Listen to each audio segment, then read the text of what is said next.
Certaines considérations traditionnelles laissent croire que la pintade devrait se nourrir que de quelques malheureuses graines jetées machinalement par terre pour être picorées en groupe avec les autres oiseaux de la basse-cour, ou que la pintade devrait chercher sa pitance en grattant le sol ou en attrapant des insectes dans les herbes.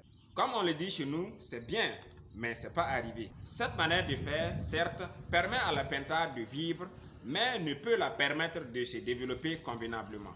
Et en plus de cela, sa croissance sera fortement ralentie. Alors cette vidéo a été réalisée pour que tu aies une autre vision, une autre manière de faire les choses en ce qui concerne la nutrition de ta pintade. Compte tenu de l'inflation que nous vivons à l'échelle mondiale, nous avons concocté pour toi une formule alimentaire pour pintade à base de produits locaux que tu peux trouver sur place sans trop te fatiguer à te déplacer et surtout à dépenser une fortune pour les avoir. Dans certaines localités en Afrique, tu n'auras même pas besoin de les acheter parce que tu pourrais les avoir gratuitement. Bienvenue à toi, toi qui regardes cette vidéo en ce moment.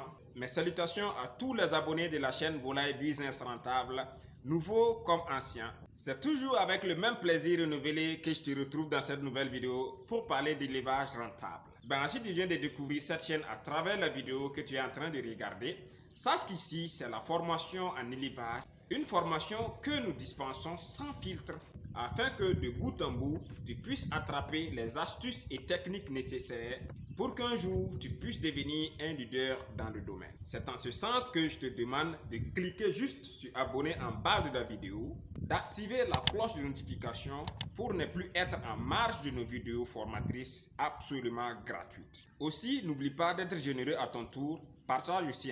Si tu partages cette vidéo, à coup sûr, tu aideras une personne en quête de solution. Je te préconise de rester jusqu'à la fin de la vidéo afin de cerner au mieux le sujet. Alors on se retrouve après le générique.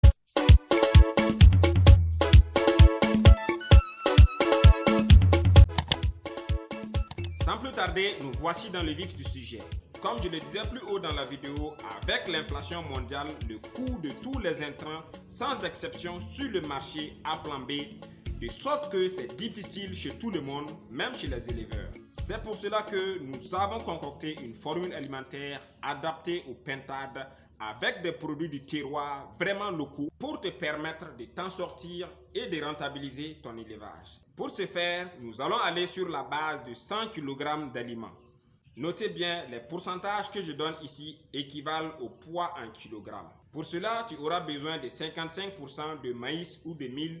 Tout dépend de la disponibilité de ces produits et mieux encore, tu peux faire le mélange des deux de sorte à obtenir les 55%, c'est-à-dire 55 kg. Tu auras besoin de 16% de soja torréfié. À défaut du soja torréfié, tu peux utiliser le tourteau de soja. J'espère qu'on se suit. Tu auras besoin également de 5% de son de riz. J'ai bien dit le son de riz. 4% de drèche séchée de sorgho. J'espère que la plupart d'entre vous connaissent la drèche. Alors la drèche, c'est le résidu issu de la préparation de la bière locale, c'est-à-dire le dolo. Alors pour ceux qui connaissent le dolo ou encore appelé le chapalo. On en trouve au Burkina Faso, en Côte d'Ivoire, à Lomé. Bref, il y a la poudre d'os que tu dois ajouter. La poudre d'os, c'est 2%. Ok, 2%, c'est-à-dire 2 kg. Alors, la poudre d'os, tu peux l'avoir, du moins les os, tu peux les avoir à l'abattoir ou bien au marché. De toute façon, c'est gratuit. D'accord? Tu vas les rendre en poudre pour ajouter à ton aliment.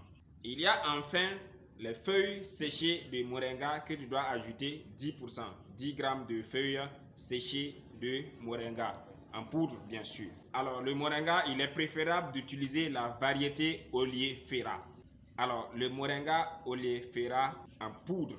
Alors, si tu fais la sommation de toutes les portions que j'ai citées, tu devrais te retrouver avec 100%, d'où 100 kg d'aliments. Maintenant que tu connais les produits et les proportions, tu pourras produire l'aliment de tes pintades en fonction de leur nombre et en fonction de leur consommation quotidienne. Puisque tu es resté sur la vidéo jusqu'ici, cela signifie que la thématique t'intéresse et donc je vais te livrer un petit secret que j'ai appris de mon oncle. Ce secret est en rapport avec la mortalité des pintados. Tu sais bien que les pentados aux premiers âges sont très vulnérables, n'est-ce pas? Alors pour renforcer leur système immunitaire et éviter ainsi la mortalité, tu leur donnes dès l'éclosion des graines de sésame. J'espère que tu connais les graines de sésame. Alors tu leur donnes les graines de sésame jusqu'à une semaine. Après tu vas mélanger les graines de sésame progressivement avec les limons jusqu'à la deuxième semaine. Ainsi après la deuxième semaine, tu verras un résultat magnifique. Je te remercie d'avoir regardé cette vidéo jusqu'à la fin. Si tu as besoin de compléter de bout en bout ta formation en aviculture, je te suggère d'aller voir nos autres vidéos formatrices que je t'ai mis en bas de la description. Si tu vas les voir, ça te sera d'un grand apport. Si jusqu'à présent tu n'es pas encore abonné à la chaîne, je te prie de le faire car de belles perspectives de formation sont en vue. Mets-nous un gros pouce bleu en l'air parce que ça fait toujours plaisir et ça donne beaucoup de courage. Et si tout cela est déjà fait, je t'en remercie. Je te souhaite beaucoup de courage dans ton activité d'élevage. Je sais que ce n'est pas facile, mais reste positif, persévère toujours et je suis sûr qu'un jour, tu te hisseras en haut de la colline. Sur ce, je te dis à la prochaine vidéo. Reste éveillé. Peace.